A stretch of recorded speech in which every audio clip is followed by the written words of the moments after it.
iPhone 6, 6 Plus, and Apple Watch. Bye-bye, iWatch.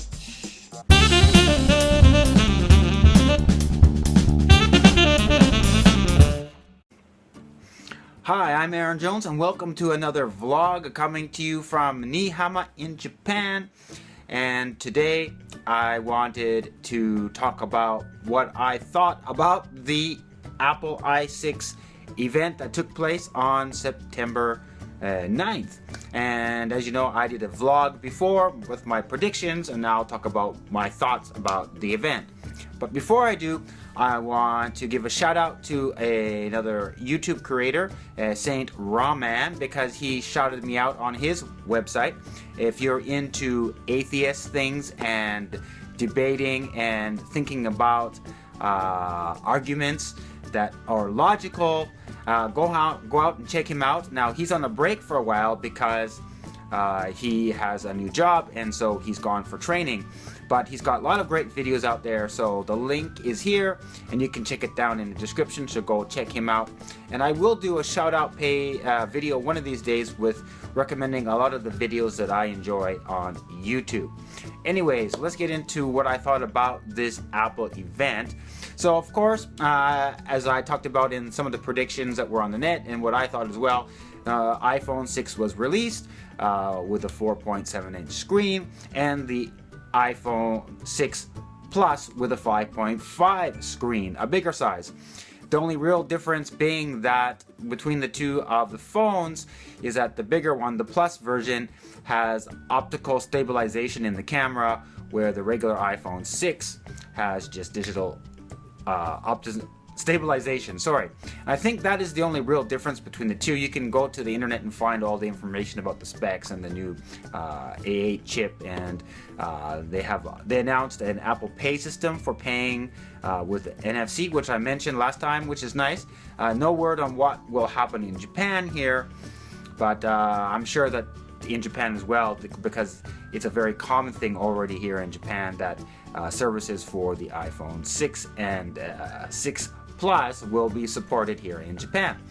The only thing is, I have an iPhone 5S, and that's what I'm using to film this vlog, and I really like that size. I'm not a very big fan of the big size. If I want to use bigger, I have my iPad, which I use. But so I'm not planning on changing my phone because my contract is only 1 year so far.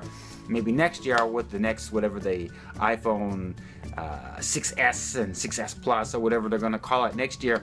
But I'll check out the phones in the store, the SoftBank store, electronic store, to see how it likes, and maybe I will enjoy the little bit bigger size of the regular iPhone 6 or the Plus. But we'll see, because I like the small. I do like the small size. I don't have a big problem with it, and I can type pretty fast with it. But maybe once I use it, I will like it. Who knows? But I'll check it out. Anyways, one more year with the 5S, which I'm totally satisfied with. I mean, the camera's great, and I love the phone. And of course, Apple Pay, which I mentioned before, and that was the two things about the iPhone that was announced. And then, of course, the one more thing moment, which we haven't seen since the Steve Jobs era, and the Apple Watch, not the iWatch, as you probably know, the Apple Watch. And so they released two different sizes. I didn't write down the different sizes. Basically, one for people with big wrists and one for small wrists, or male or female, or however you want to think about it. And what is neat is they really have gone into the fashion part by designing the wristbands in different kinds, as well as 3 different kinds depending on your style or lifestyle. So they have the regular Apple Watch, the Apple Watch Sport, and the Apple Watch Edition, which is gold, which has real gold. Was it 14 karat gold? And probably very expensive. And the base price is $349 US, I believe is what they announced. Now, I mentioned in the last video that if it was more than 150 US, I probably wouldn't buy it. So probably not going to buy the iWatch, though, or Apple Watch, sorry. I would like one, but I don't think that the price factor in how I would use it right now is $350. So anyways, I'll probably wait until what comes out in the second generation to see what that has, and then maybe if there's a price change or a feature that I can't live without with, because that would be the year I would upgrade my phone, so that's going to cost extra money, and so to buy an iWatch, I'm not a rich person. Anyways, that's cool, and I do like some of the things that can track your heartbeat and its security with Apple Pay as well. That's the one thing I like. Now, it didn't really say, now the Apple Watch is compatible with iPhone 5s and 5Ss, but Apple Pay is built for the iPhone 6 because they have a special chip that stores the information so that your real credit cards are not actually used. An automatic one-time credit card number is created, but you can use the Apple Watch to pay as well. But if you have an iPhone 5S, is it possible to use Apple Pay with an Apple Watch without actually having an iPhone 6?